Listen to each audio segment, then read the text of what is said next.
चलो अब क्लास 8 की बात करते हैं बायोलॉजी का। तो यहाँ पे बल्क ट्रांसपोर्ट में बात करेंगे तो हम कहेंगे कि जब लार्ज अमाउंट में मटेरियल्स होते हैं वो ट्रांसपोर्टेड होते हैं प्लांट में, तो किसके अक्रॉस होते हैं?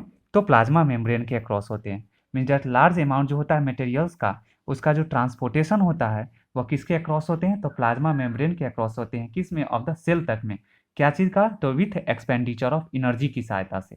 मतलब यह बल्क ट्रांसपोर्ट जो लार्ज अमाउंट में वाटर और मिनरल मतलब मटेरियल्स को प्लाज्मा मेम्ब्रेन के अक्रॉस और with with the expenditure of ATP के द्वारा यह क्या काम करेंगे? सेल तक क्या करेंगे? तो इस मटेरियल्स को क्या करेंगे? ट्रांसपोर्टेशन करके लाने का काम करते हैं।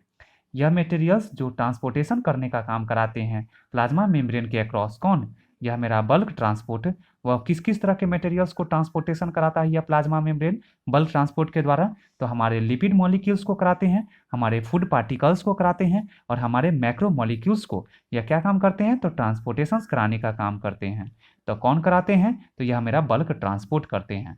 मतलब कहेंगे कि यह बल्क ट्रांसपोर्ट जो मटेरियल्स को, जब एक्सेसिव अमाउंट में मटेरियल्स होते हैं, उस एक्सेसिव यानी ह्यूज अमाउंट ऑफ मटेरियल्स को जो ट्रांसपोर्टेशन कराते हैं, तो वह ऑकर्स जो होते हैं तो किसके द्वारा? तो बाय प्लाज्मा मेम्ब्रेन। तो प्लाज्मा मेम्ब्रेन जो मेरा क्या काम करता है? तो वो मेरा plasma membrane as a functions perform करते हैं एज ए मूवमेंट के लिए, और किसी भी मॉलिक्यूल्स को, गैसेस को, आयंस को वह ट्रांसपोर्ट करा के प्लाज्मा मेम्ब्रेन कहाँ तक? तो सेल तक पहुँचाते हैं। तो वहाँ पे एक बल्क लगता है, एक मूवमेंट लगता है जो तेज़ी से खींचते हुए, ड्रॉन करते हुए हमारे मटेरियल्स को लाते हैं, जिसमें हमारे प्लाज्मा मेम्ब्रेन जो इनफोल्डेड, मतलब कह सकते हैं कि फोल्डिंग मतलब इंटरनली जो हमारे क्या होंगे? इम्बेडेड होंगे। तो वो पार्ट्स उनको ज़्यादा से ज़्यादा खींचने का काम करेगा। तो किसके सहायता से? तो कैरियर वेसिकल्स की सहायता से। यह कैरियर वेसिकल्स जो छोटे छोटे पोर्स के फॉर्म में होते हैं। इस तरह से अगर यह है मेरा प्लाज्मा मेम्ब्रेन, तो यह वेसिकल जो छोटे छोटे पोर होते हैं, दैट इज कॉल्ड बॉर्डर्ड भी इसको कहते हैं। इसमें छोटा छोटा छिद्र होता है, और यही छोटा छोटा छिद्र जो होता है वह मेरा चैनल प्रोटीन या फिर पोरस प्रोटीन से मिलकर बने होते हैं, जो कंप्लीटली भी जो प्लाज्मा मेम्ब्रेन के आउटर लेयर में प्रेजेंट होते हैं, और जो क्या काम करते हैं? तो ट्रांसपोर्टेशन करने का काम करते हैं हमारे मॉलिक्यूल्स को, गैसेस को, और साथ ही साथ आयंस को। अब अगर हम बात करेंगे या कैरियर वेसिकल्स के अलावा एसेंट ऑफ सेप का, एसेंट ऑफ सेप जो यह मेरा क्या काम करते हैं? तो अपवर्ड डायरेक्शंस में यह अगर मेरा, जैसे कि अगर यह मेरा प्लांट से है, अगर यह मेरा प्लांट से है, तो यह क्या काम करेगा? तो अपवर्ड डायरेक्शंस में हमारा यह क्या काम करेंगे?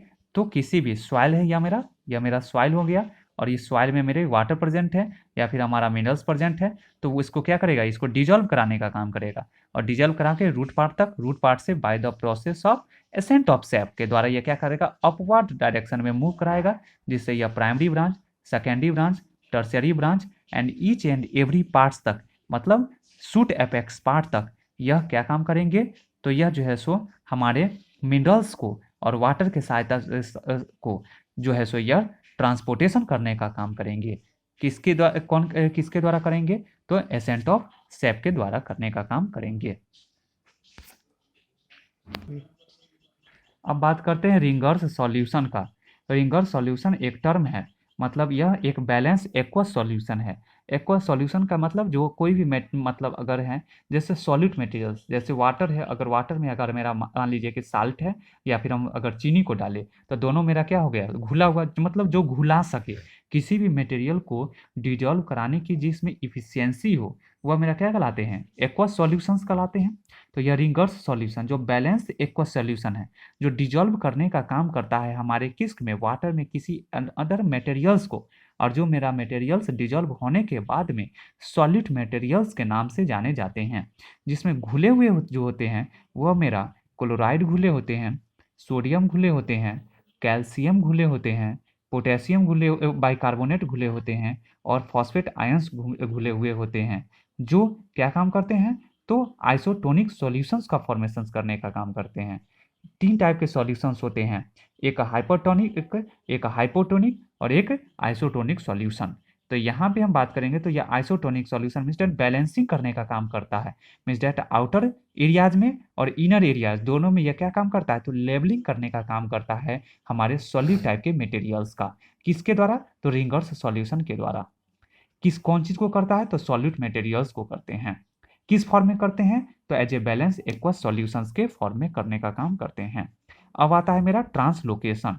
ट्रांसलोकेशन जो है यह भी एक मेरा प्रोसेस है, मीन्स डेट यह मेरा ट्रांसपोर्टेशन का एक प्रोसेस है, या मेरा ट्रांसलोकेशन जो ट्रांसपोर्ट करते हैं किसको, तो फूड मटेरियल्स यानी मिनरल्स को, कहाँ तक, तो फ्रॉम लीव्स तक। तो यह मेजर साइट जो बनेगा यह मेरा ट्रांसलोकेशन, यह किसके लिए बनेगा, तो फूड मटेरियल के ट्रांसपोर्टेशन कराने के लिए। जबकि लीव्स के लिए यह क्या फंक्शनेबल फॉर्म में इन्वॉल्व होगा, तो फूड सिंथेसिस के लिए एक मेजर साइट के रूप में यह इन्वॉल्व होगा लीव्स के लिए, फोटोसिंथेसिस प्रोसेस को परफॉर्म कराने के बाद में फूड मटेरियल्स को फाइनली रूप में कार्बन बेस्ड टाइप के मटेरियल्स को सिंथेसाइज कराने के लिए।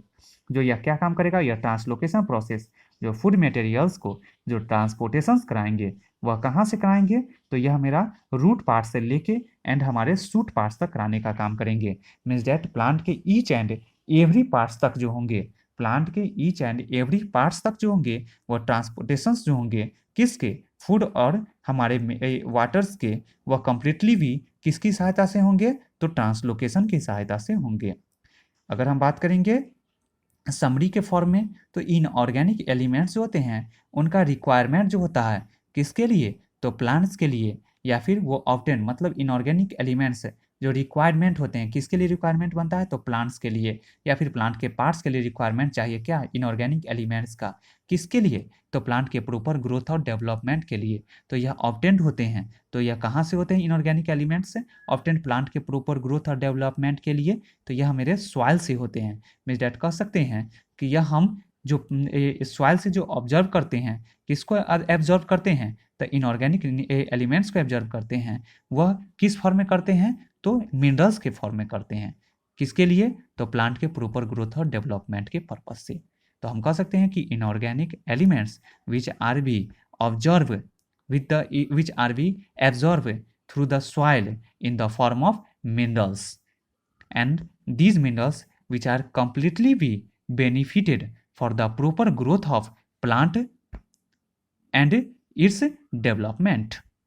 अब बात करते हैं इफेक्ट्स सिम्टम्स का, किसके, तो कुछ न्यूट्रिएंट्स। हम लोग जानते हैं कि न्यूट्रिएंट्स टू टाइप्स के होते हैं, एक मेरा मैक्रो न्यूट्रिएंट्स होता है और एक हमारा माइक्रो न्यूट्रिएंट्स होते हैं। तो इस दोनों न्यूट्रिएंट्स के डिफिशियंसी के कारण प्लांट में प्रॉपर ग्रोथ और डेवलपमेंट स्टॉप्ड हो जाते हैं, और साथ ही साथ प्लांट्स डिफरेंट टाइप्स के डिजीज से भी सफ़र करने लगते हैं।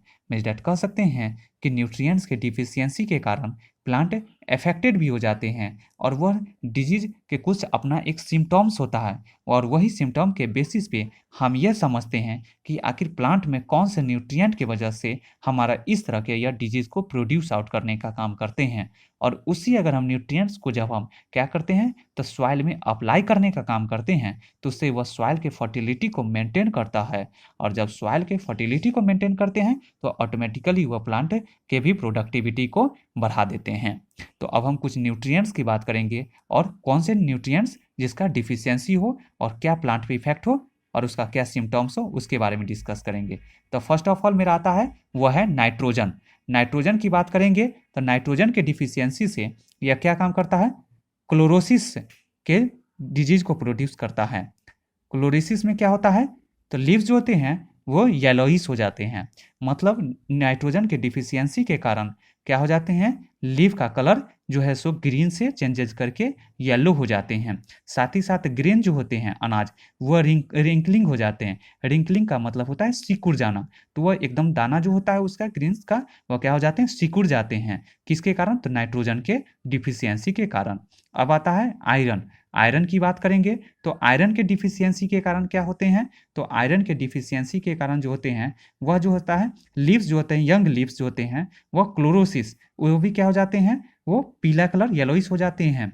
जबकि हम बात करेंगे कैल्शियम, तो कैल्शियम के कारण क्या होते हैं कि लीव्स का जो अपना एक डिफिनिट और प्रॉपर शेप होना चाहिए वह एबनॉर्मल हो जाते हैं, मतलब नॉर्मल लीव्स का शेप नहीं होता है कैल्शियम के डिफिशियंसी के वजह से। उसके बाद में आता है मैग्नीशियम।